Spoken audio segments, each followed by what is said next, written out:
Yoga Hosers is the cringiest movie I've ever seen in my life, and quite possibly the worst movie I've ever seen in my life. It's poorly written, horribly acted, and overly self-indulgent, and I gotta say that I've never been pissed off so much by one movie before. In this movie, Kevin Smith's daughter Harley Quinn and Johnny Depp's daughter Lily Rose are two best friends who work at a convenience store owned by one of their parents, even though they're only 14 years old. Or 15 and a half. Well, whatever. One night, they want to go to a party thrown by a couple of dickheads in grade 12, but their parents leave town, and so unfortunately, they have to work. Little do they know that under the surface lies an army of wiener Nazis that just want to take over the world. Yeah, that's the real synopsis of this movie. I wish I was kidding, believe me. It is that fucking bad. Every single element about this movie is cringy. From the terrible soundtrack to the horrible staging to the just downright awful performances, especially by Johnny Depp, this movie is incredibly cringe. They should have just named it Cringe the Movie. As if sitting through the entirety of Tusk wasn't bad enough, now we have to go through this shit all over again. Let me go ahead and preface this by saying that I know Kevin Smith stopped giving a shit about critics years ago, and probably will never see this review. However, he did take time out of his day to like my tweet when I told him that his movie was fucking garbage, so who knows. That being said, I don't think he deserves a pass just because of his track record. I mean, he's made genuinely good movies before, and of course there's the usual suspects, Clerks, and Chasing Amy, but some of his other movies are some of my favorites, like Dogma and, well, Clerks 2. An argument can even be made for Jay and Silent Bob Strike Back. That's a good movie. And if we're talking this current decade, Red State was great. So what happened? Did he reach a point where he stopped giving a fuck? If you follow any news about him at all, you'd know that Clerks 3 will never happen because Jeff Anderson backed out, and that Mallrats 2 isn't gonna happen either because of rights issues with Universal. And now Kevin Smith can either make low-budget stoner flicks with basically just the characters Jay and Silent Bob, or low-budget cinematic tumors, and unfortunately, it seems like he's chosen the latter. But let's set Kevin Smith's 20-year movie-making history aside and focus on this particular dumpster fire. So basically, this is my first time ever seeing any of the promotional material for Yoga Hosers. I've never seen the trailer, I haven't seen any clips from it. This is gonna be first time, so here we go. Senior boys only invite sophomore girls to parties for one thing. God knows what else, eh?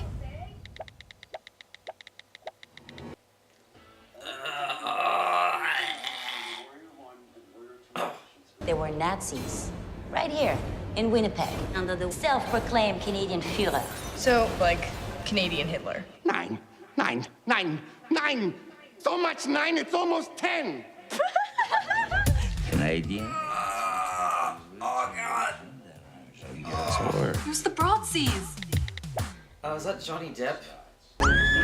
I need both of you to help me solve this quite clear case. I'm not even supposed to be here today! Remember from that one movie? You yoga hosers! This is so basic. This is beyond basic.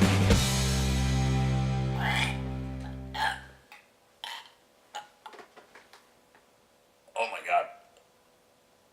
Oh god. Oh. What the fuck was that? Are you serious? That's a real movie? Jesus. Jesus Christ. Oh my god. So for those that aren't aware, Yoga Hosers was actually a sequel to the 2014 monster movie Tusk. And the idea for Tusk, like Yoga Hosers, was actually conceived during an episode of Kevin Smith and Scott Mosier's podcast, Smodcast. In the episode, they talk about how Kevin Smith was sent a fake roommate listing where the roommate would have to dress up like a rubber walrus and then act like a walrus and eat fish like a walrus for 2 hours a day. And Kevin Smith thought that this was so hilarious that he legitimately went on for at least an hour about the logistics of making a movie where that is the central plot, a la the Human Centipede, but instead it's a walrus suit. And making an indie movie on a micro budget like a Blumhouse production. See, that would make, you make that movie for like a Jason Blumhouse budget, Blumhouse, whatever his Blum money. You do one of these Blum pictures. You're Blum good, man. And lo and behold, in September 2014, Tusk received an actual theatrical release. He actually made a movie based off of a fucking podcast. And I gotta say, it's pretty goddamn awful. You know, admittedly that movie's awfulness really only comes in about halfway through, but it's still bad enough to ruin the rest of the movie. And as if it wasn't a big enough of an insult that I just had to sit and watch a 2-hour movie based on a podcast, they literally played an excerpt from the podcast that the movie is based on during the end credit roll. Welcome to Smodcast. I'm Kevin Smith. I'm Scott Mosier. Oh, shit. All right, so here's the third act. He then goes and puts on his suit. Yoga Hosers was also formulated in a similar fashion, except in that episode, they don't even talk about the idea of a movie titled Yoga Hosers. They literally just make a bunch of jokes for an hour, all formed around the phrase Yoga Hoser. Fucking hilarious. What, isn't that so quirky, guys? Canada is so funny, and my teenage daughter loves yoga. What's that all about, eh? Ha, get it? Cause of Canada? Man, this would be a great idea for a movie, I tell you that. My guess is that Kevin Smith was just really stoned and couldn't get the phrase Yoga Hosers out of his head. And then I guess he just took a ream of paper into the bathroom and took a massive runny dump all over it. And then the result was the screenplay for Yoga Hosers. And somehow convinced private investors to give him $5 million to fund this piece of shit. You know what? It's fine if you do the whole do-it-yourself, self-funded route. There's nothing wrong with that at all. But when you make a movie as fucking abysmal as this, there is no excuse for wasting all of that money. There's no excuse. So how exactly is Yoga Hosers a sequel to a movie about Justin Long getting turned into a rubber walrus by Michael Parks? Rest in peace, BB. Well, there's a couple scenes in Tusk where the main characters end up in the A to Z convenience store where Yoga Hosers mostly takes place. Wow, isn't that quirky? This is how they're connected. It's like a Marvel movie. Johnny Depp is also one of the supporting characters in Tusk, whose name is Guy Lapointe. I guess that's how you're supposed to pronounce it. His character is basically just a cartoon character of a French detective that has been brought to life by everyone's favorite drunken asshole, Johnny Depp. That's the weirdest microphone I've ever seen in my life. Look at it. I mean, right? All right. I'm not very good at this kind of thing. There's a couple of references to the previous movie throughout Yoga Hosers, but for the most part, they're just completely unrelated movies. But remember, guys, these two movies are in a cinematic universe. They're part of a trilogy. That means it's good, right? Who knows? Maybe they'll run into Bruce Willis and Tracy Morgan from Cop Out in the next movie, tie all of that together. If you haven't seen Tusk, but you want to watch Yoga Hosers, you know what? I would just strongly advise against watching both because they're moronic. But if you're one of his die-hard mouth-breathing fans, then I'm sure you've already seen Tusk anyway. So I'm going to spoil both of those movies throughout this review, and if you have a problem with that, then you should just turn off the video. Now that we have some context to this piece of shit movie, let's just dive right in. So, normally when I was growing up and I was watching Kevin Smith movies, I had kind of a bullshit tolerance because I was a kid and I didn't really know what was good, what was bad. So of course I ate Kevin Smith's movies fucking up like candy. I know one thing that makes watching movies a lot better, if they're shitty movies, is to just get drunk and, just endure it that way. We're gonna take a couple shots right off the bat just to go ahead and just start out pretty hammered, just so that way I can actually make it through the first 30 seconds of the movie, because I have to sit through the entire hour and a half. So I might as well be a little drunk. You know what I'm saying? In case you're all wondering, it's currently 5:28, so yes, it is 5 o'clock here. Na zdrowie. It's cheers in Russian, kids.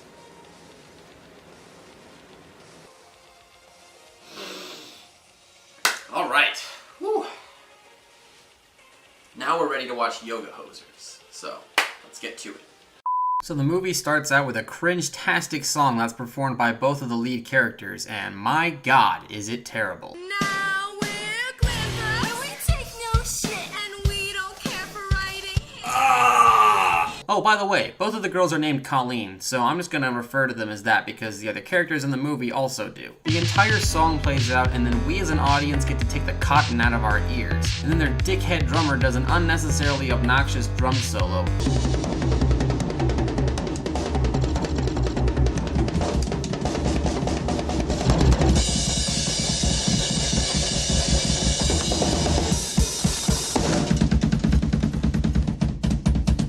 Takes off his shirt. This happens with no context to any of their characters, so it just comes off as random and creepy. Oh, but don't worry guys, the movie wastes no time reminding you that the main characters are quirky and relatable 15-year-olds. We get our first glimpse at the introductory title cards that show up when literally any character is introduced. Oh, Christ. I need to be more drunk for this. I guess Kevin Smith thought, I need to grasp the young people's attention, but I also don't want them to get lost during my terrible movie. I know, I'll design introductory title cards to show every single character that's introduced. That won't get really annoying after the first time it happens. In a normal movie, that would maybe work in the context of a scene where the audience is introduced to a character archetype that actually has a social media presence and is well known for it. But this movie just does it for everyone, even their parents. Did Kevin Smith just assume that audiences are dumber than they are? We can all follow what's happening on the screen without you pausing the movie to tell us who the characters are, you fuck. Anyways, it's revealed that they were having band practice while they were supposed to be working, and oh wait, let's remind the audience that the movie takes place in Canada. Sorry about that. Sorry about that. Sorry about that. Sorry about that. Fuck off, movie. Don't worry guys, if you thought that that was the absolute funniest thing ever when they said a boot, they say it plenty more times in the movie because it's so hilarious and not the dumbest Canadian stereotype that exists. It's a boot, not censoring our art. It's a boot. It's a boot. What's so goddamn funny? Nothing. Hey, isn't that the guy from Epic Mealtime? Why the fuck is he in this movie? I said, eh? Hey guys, did you know they were in Canada? Then we get our first reminder that the characters were in Tusk by literally showing the newspaper article about their scene in the first movie. Wait, why would they have an article written about them again? All they did was act like dicks to the other characters and barely gave them any helpful information. What the fuck was the point of that? Anyway, in walks everyone's favorite fuckboy, Justin Bieber. Oh wait, hang on, that's not Bieber. This kid's name is Hunter. Thanks, Kevin Smith. Wouldn't have figured that one out by myself without the fucking title card. Hunter and his dumbass friend, who nobody gives a shit about because he's a stupid archetype, walk up to the counter and act like dickheads. They invite the Cullings to a party with 12th graders. Oh wait, I'm sorry. This is Canada, so we all have to say grade 12. Yeah, okay, we get it. We cut to a scene of Harley from Epic Mealtime getting stabbed in the ass by an unknown, unseen creature. Get out of my bomb! And it's supposed to be funny, I guess? So far, Kevin Smith has shown that he remembers how to write an opening scene and to establish the characters and an initial incident as the next scene. So as far as structure goes, he knows what the deal is. It's all in the presentation and the dialogue where it becomes shit. And let's dispel once and for all with this fiction that Kevin Smith doesn't know what he's doing. He knows exactly what he's doing. So then the Colleen, played by Kevin Smith's daughter, and her mother, played by Kevin Smith's wife, Jennifer Schwalbach, have a conversation about being safe with boys, and basically it's a scene about date rape. Then she gives her a switchblade, which I guess is legal in Canada. Wait, I don't get it. Was she just holding that switchblade in her hand the whole conversation? Wait, where did she get that? They have a really loud and obscene conversation, and the whole joke in the scene is that this guy in the restaurant is disgusted by what's being said. You know, Kevin Smith tends to use this joke, but this time it just falls flat. Like, look at this scene from Clerks 2. 17-year-olds nowadays are crazy. They're up for anything. They even like it when you go ass to mouth. See, that's funny, but this isn't funny. This is just fucking forced. Then we cut to a scene of the Colleens doing yoga, and really, it's just kind of a pointless scene. I'm pretty sure the only reason it exists is because the movie has to stress that the main characters like yoga, hence why the movie's called Yoga Hosers. So I guess this is the yoga part of Yoga Hosers. I don't know, dude. This is so fucking stupid. I mean, it's not completely pointless because it sets up some things that are reincorporated during the climax, but I just couldn't get over how wrong Justin Long was for this role. I mean, it's not like he's doing much anyways, but I can't help but feel like they could have gotten a different actor who could have sold the role of the quirky yoga instructor. You know what, we'll just add him to the list of bad actors in this movie, and whoa, that's already a long list. Holy shit, that's most of the characters. Wow.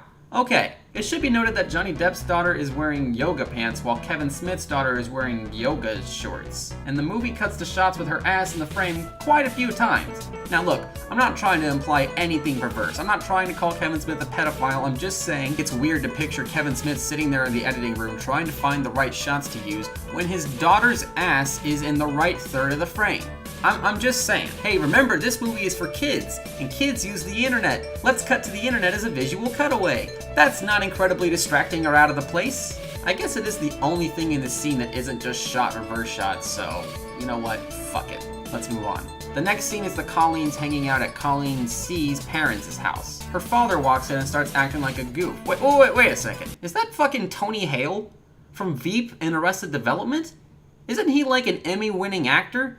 What the hell is he doing in this piece of shit? Her mom comes in, and then it's revealed to the audience that she owns the store that the two girls work in. They tell their parents about the grade 12 party, and then we have to sit through this really dumb scene where the parents give their kids advice. Kinda like that earlier scene. Then there's a really out of place scene where the two parents are about to have sex, but then the Colleens start playing a song really loudly in the next room. Hey, you remember how they're in a band? You remember like from the first 5 minutes of the movie? Yeah, this is definitely important to the plot later.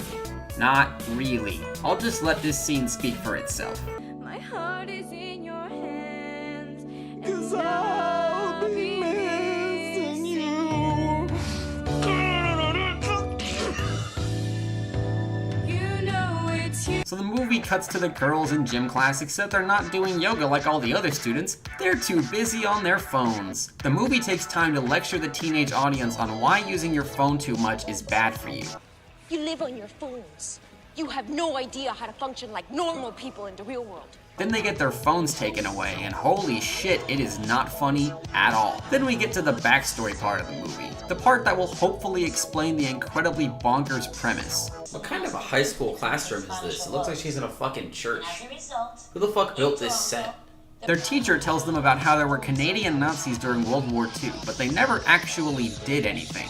Hey look kids, it's the rubber poop monster from Dogma. Oh wait, never mind, my mistake. It's child actor Haley Joel Osment. Oh look, it's character actor and Family Guy voice actor Ralph Garman. I guess he's supposed to be the antagonist? Great, let's move on. The Colleens go to get their phones back from the main office, and then we get to sit through another scene where an adult lectures two teenage girls about how much they use their phones. We fucking get it. Jesus Christ, they're young people, okay? And then the principal makes a reference to her being black, and it's supposed to be like a 12 Years a Slave reference. It's not funny, and it's just really awkward. It could win an Oscar, really. You could write it up, sell it, and win an Oscar. Seriously, you could call it 12 Years a Private School Student. You see what I did there? I compared your privileged lives to slaves. And that's weird, because I'm black.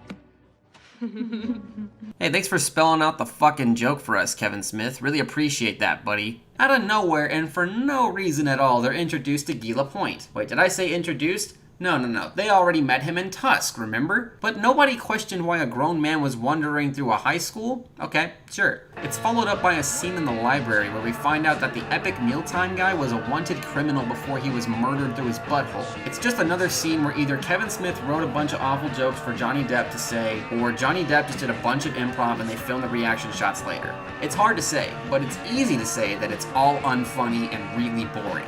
Which is kind of a joke because, like, they couldn't find their own buttholes, even with, a butthole application on their telephone to find their butthole. Okay. I probably shouldn't say butthole to two 14-year-old girls. I'm so sorry. We're 15 and a half.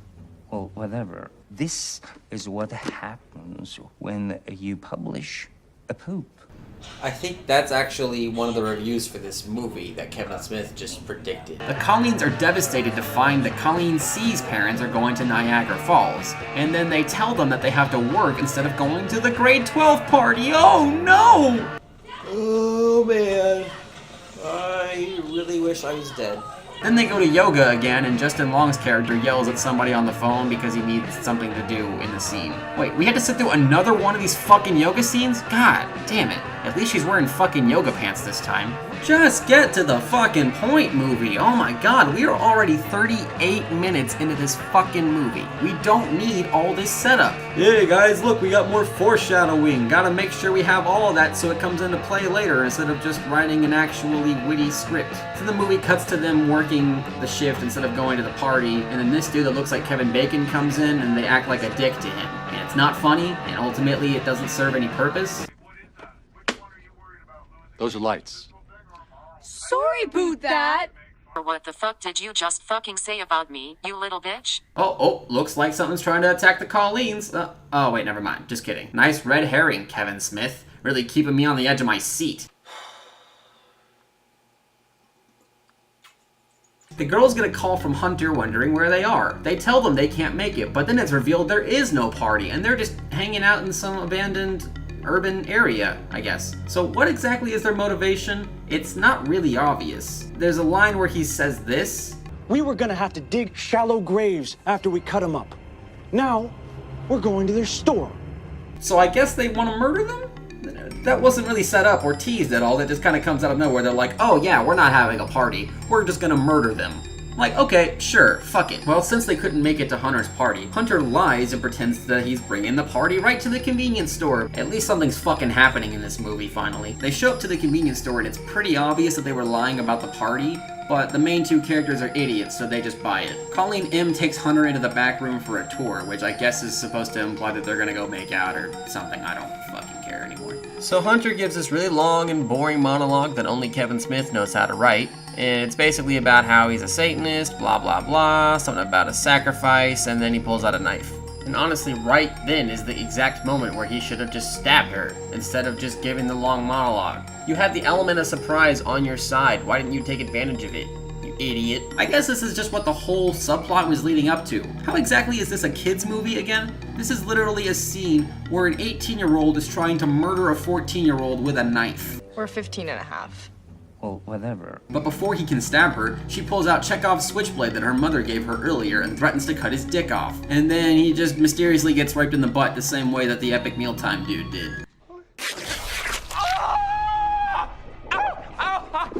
There's something inside of me!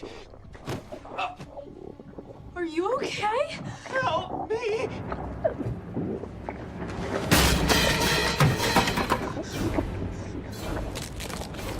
Oh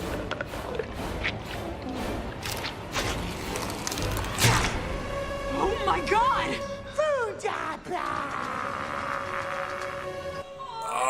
Oh no, it's so bad. Oh, god damn it. It cuts back to the creepy sidekick who we don't care about, who dies the exact same way. The little sausage guys come out of their mouths, and that's when we get our first glimpse at the Bratzies? Fuck off. The Colleens chase a few around the store and murder them all in really slapstick ways. Then they try to call the police, but oh hey kids, look, it's Stan Lee. He's the guy that made the comic books. Wow, he's in this movie too? Goddamn yoga hosers. A bunch of other sausage Nazis come out, and then, in one of the dumber moments in the movie, the Colleens use their yoga moves in order to defeat and kill the Bratzies. I'm not even supposed to be here today! Hey, get it guys? Remember Clerks? Hey, look, that sign changed to anal syrups when the little sausage Nazi flew through it. Comedy, folks. Oh, God, really? Come on, dude. And then the cops show up and arrest them for murder without noticing all the yellow sausage guts all over the store. And even though there's no stab wounds, they just assume that it was them. Did they just think that they murdered them through their buttholes? Did they not interrogate them at all? What the fuck is going on in this movie? Johnny Depp shows up to the jail and asks them what the fuck happened. They explain it to him, but he basically has the reaction of anyone that you would tell this movie's plot to. I know what this Bratzi is. What is a Bratzi? It's like a foot-tall Canadian Nazi and it's made of bratwurst. They have concentrated sauerkraut for blood. And they're just like Mountain McBeaver stuffies. Are you guys tripping on the pot? Smoke weed every day. He claims he knows about the Bratzies and that he needs their help to bring them down. Colleen C tries to speak French to him, but then he just translates what she says out loud to the other Colleen. It's really fucking stupid and a really roundabout way of getting to the point. She tells Johnny Depp's character that there's a passageway under the store, and the only way that he can get in to defeat the Brazzies is if he breaks them out of jail so that she can show him. Somehow, off screen, he breaks them out of jail. It's not really important how, but, you know, fuck you. Once they get back to the store, Colleen C explains that there is no secret passageway. Oh, look guys, the toilet's moving. Oh, I guess there is a secret passageway. Ooh. Holy shit, what a well-written scene. So basically, this whole movie has led up to the three of them getting abducted and taken underground. And that's when we get to one of the worst ending sequences of any movie in the history of cinema. They wake up handcuffed to chairs in a basement, where none other than the Nazi antagonist guy is. I did not bother to learn his character's name because I do not give a fuck. Wait a second. I'm gonna stop the review for a second to point this out. Has anyone noticed that throughout dozens of scenes in this movie, there's prominent placement of a box of Pucky Charms? Like, I get it. Is it like a joke on Lucky Charms, but it's Pucky Charms because it's Canada? Why the fuck is it in so many goddamn scenes? Seriously, just like, cut it out. Anyways, he has a really long monologue where he explains how he was frozen during the war and awoken years later by a power surge at the store, I guess. Oh yeah, I forgot to mention that for no reason, the Nazi starts talking in a bunch of different celebrity voices, and it's the absolute worst thing ever. Oh, I bet all you need are the dulcet tones of one of Hollywood's greatest living actors. Ooh-ah. Oh, fuck off. No. I bet all you need are the No. Fucking really? God damn it, Kevin Smith, come on. For those that aren't aware, Ralph Garman, the man playing this role, is a noted impressionist, something that he frequently shows off on his podcast with Kevin Smith, Hollywood Babylon. And I guess that when they were on set shooting this scene, Kevin Smith said, "Hey Ralph, you should do your Pacino impression instead of the German accent. Won't that be funny? Come on, it'll be hilarious. It won't be distracting or annoying at all." Seriously, it's so fucking hard to watch. Why couldn't he just speak in a German accent? Because fuck you. You sat through an hour of this shit, so this is what you get, you fucking loser. During the monologue, he reveals that he created the Brazzies as his own tiny army. Because movie. Wow, these Dutch angles are so well done and not incredibly distracting at all. May I present the debut of my first new work in decades? It's a sculpture. Is he doing a fucking impression of Ed Wynn, the old guy from Mary Poppins? Seriously? What kid is gonna fucking recognize this impression? Or any of them in that case? Fuck you, Kevin Smith. He reveals that he's built a giant suit for all the Brazzies to climb into, the ultimate device of destruction. But since he's an idiot, the suit targets him first and murders him. Then we have to sit through a really cringy and cartoony sequence in which the Colleens fight off more sausage Nazis. Blah blah blah, they use their yoga techniques and the power of friendship to defeat the big evil thing. You know what? Fuck this movie. I don't give a shit anymore. Hey, we gotta have that audio clip of the Yoga Hoser episode of Smodcast in the credits so people know what idiotic conversation this movie is based upon. YEG. Team of police officers working Open up, Yoga Hoser. So basically, in conclusion, fuck this movie. I hate this movie and everything it stands for. It's unfunny, horribly acted, and incredibly cringe-tastic. I feel bad for everyone involved with the making of this movie. Actually, you know what? Fuck that. These fuckers got paid, okay? I have no remorse for anything I've said about this movie. Look, I think it's great and wholesome that Kevin Smith wants to put his daughter in his movies. I just think that this particular movie is a piece of shit. Your daughter's not an actor, Kevin, so maybe keep her roles minimal until she develops some actual acting chops. And next time, don't smoke so much weed before writing a fucking movie. This film goes to show that adults shouldn't try to make relatable movies for kids and teenagers because their efforts are ultimately wasted. And the result is an embarrassing B movie. No, scratch that. This is a C movie. That's how awful this shit is. I used to respect Kevin Smith as a filmmaker for making the movies that he wanted to make, but part of that was that the movies were actually enjoyable to watch as a general audience member because we could relate to the characters and the way they talk to each other like real people. I know he's at the point in his career where he's got so much going on besides movie making, but this is without a doubt his worst film. Jersey Girl was at least bearable, and Cop Out had its moments. This movie is almost a parody of itself, but let's not give Kevin Smith any credit. That's not what he was trying to do. I give this movie a fuck you out of 10. And now, if you'll excuse me, I have some drinking to do. I love alcohol.